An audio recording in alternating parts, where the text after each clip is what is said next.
So President Trump, Biden aides who used to work here are in talks with Republicans in Congress to go and testify about what they did or didn't do to possibly conceal President Biden's decline. Do you think that Dr. Jill Biden should also have to come in and testify about what she did or didn't do? Well, I hate the concept of it. It's the wife of a man who was going through a lot of problems, and everybody that dealt with him understood that. And I guess it came out during the debate loud and clear. That was the biggest signal of all. They have to do what's right. The country was there was a lot of dishonesty in the election, as you know, of 2020. That's been now caught. People understand it was a rigged election. And when you go further out, when you see the auto pen, I mean, I think the auto pen is going to become one of the great scandals of all time because you have somebody operating it or a number of people operating. Because I knew Joe Biden. Joe Biden wasn't in favor of opening up borders, letting 21 million people into this from prisons and mental institutions and gang members. He wasn't into that at all.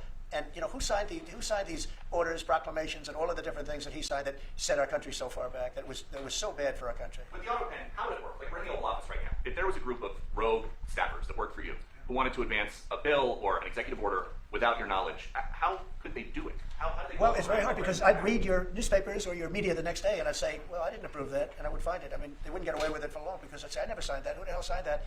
Auto pens, to me, are used to sign letters to people because we get, I think they said 20,000 letters a week, and you like to be able, when somebody takes the time to write a letter, it's nice to sort of write back. And auto pens are meant for that. Auto pens are not meant to sign major proclamations or tax cuts or borders, anything having to do with the border, which is so important.